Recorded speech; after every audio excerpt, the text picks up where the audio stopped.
Welcome, welcome to Master of the Miscellaneous. We're going to go ahead and do another MistWorld video today. Today I'm going to go ahead and do the highest level dungeon in Orchid Village. It's called Silver Peak. Almost called it Silver Spire, and then it did. So other than Bottomless Pit, which is way north of the ladder and technically not part of Orchid Village, Silver Peak is the highest. And when you're in the entrance of Orchid Village, which we are right now, you can go either west or east to eventually get to it. It wraps all the way around. And a lot of people, for some reason, just never find this dungeon without being told about it. So I figured I'd show the dungeon from this point, how to get to the portal and all that happiness. So I'm going to start by going west, targeting by NPC. As you can see, the machine fortress is right there. We're going to keep going west until we hit the enclosure. Now we're going to go all south.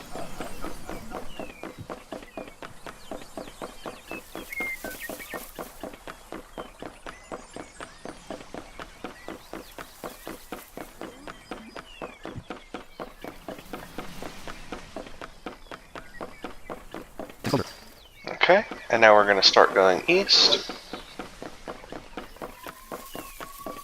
I don't know why I didn't do this in my Fusion Beast, but that's okay.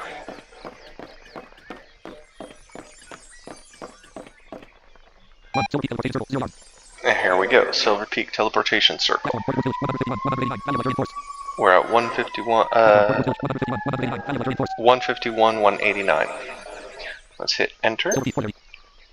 This is an ordinary difficulty.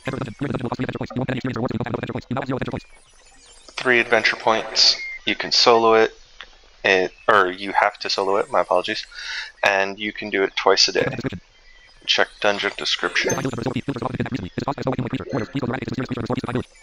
There's a snow white creature stealing villagers. Level 80 dungeon, you can start doing it at 75. It gives you the lesser demon essence so that you can make the level 75 demon hunter medal. Here's the return. Let's go ahead and enter. Okay. Now, the way this map is laid out, we have basically a tiered mountain formation going up to the northeast. So I like to go east first. Target by enemy. Alright. Hit the mountain peak. Now we go north. Hit the ramp. And there's a Yeti.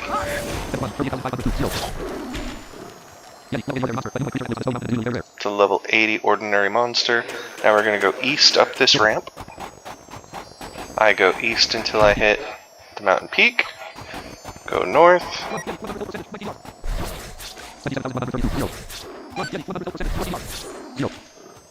Got 2 Yeti there. Here's a ramp. Now, the way it's laid out, there's a ramp leading up to the east through a passage, blocked by an ice wall. And then you come west, you have this crackly ice that dictates the bottom of the 2 ramps. So if we go north now, we've got another ramp leading up to an ice wall. If we go east, now we go north and it's hitting the mountain peak. So the 2 ramps meet at that crackly spot, and they come up to the ice walls. So let's go west. Kill that.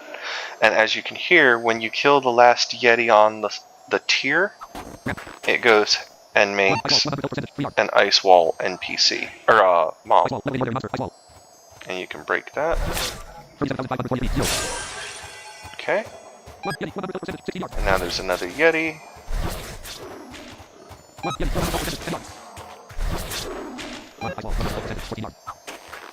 And you can come southeast and then east to this ice wall. Break this. You don't have to break both ice walls. You can break one ice wall and just go there. But I wanted to show you that you can break both. So we're going to go east. There's the mountain peak. Go north. There's a Yeti guard. Level 80 Yeti guard elite. Okay, those are all dead. As you can hear, the ice made that crackling sound. Those walls have spawned. And when you kill one of the guards, you get this phantom ice crystal. It's an icy polyhedral crystal that reflects your appearance. Doesn't actually tell you what it does, and unfortunately the first few times I did this, I used them way earlier than I should have. These are very important when you go to fight the boss. You have to hit control, right control on them, and it activates them. See, it doesn't give you any notice. It just says, are you sure you want to use it? Yes? No. We're going to say no. We're going to go north, up to this ramp, break this ice wall, come east, kill the Yeti, hit that peak, go north, here's the ramp, go west, oh, didn't mean to break that ice wall, but whatever.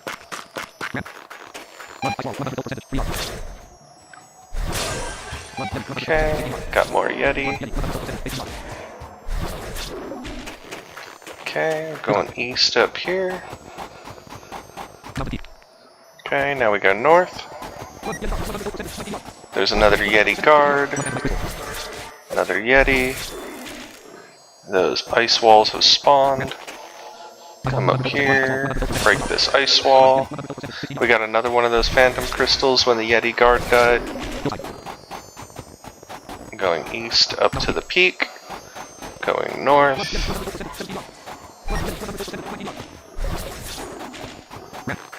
At the ramp we go west. Kill this Yeti. The ice walls spawn. Break this ice wall. There we go. Go east. Go north.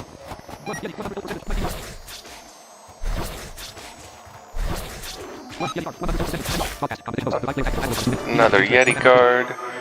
Got another phantom ice crystal. Go west at the ramp. Walk across the crackling ice. Here's the Yeti. Another Yeti. The ice walls spawn. Walk across the crackling ice, the ramp. Break the wall. Why? The hell? That was interesting. I don't know why that would have been on. I definitely do not use the beacon in here. We're gonna go north. Kill the Yeti.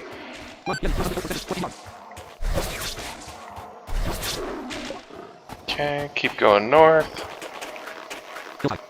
Find... oh, that ramp. Go west.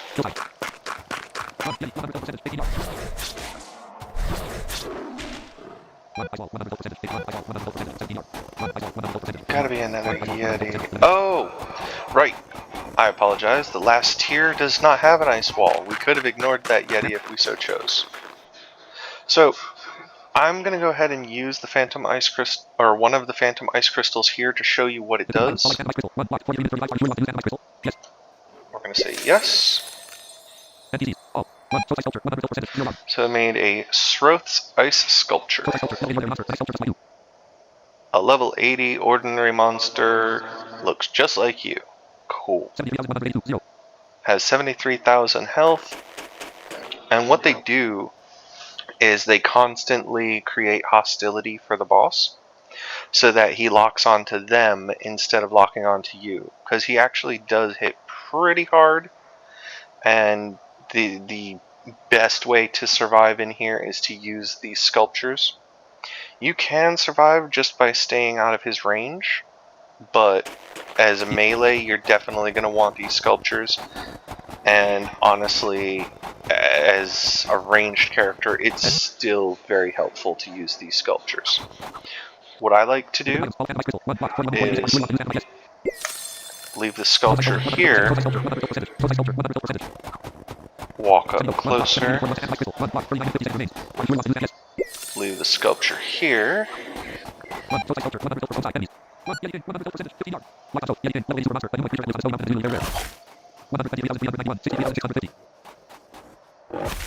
there you go. He just switched from me to the sculpture.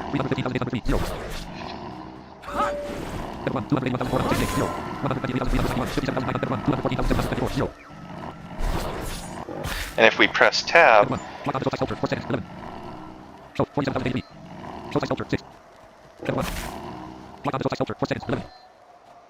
it's got forced lock on to the sculpture for 11 seconds.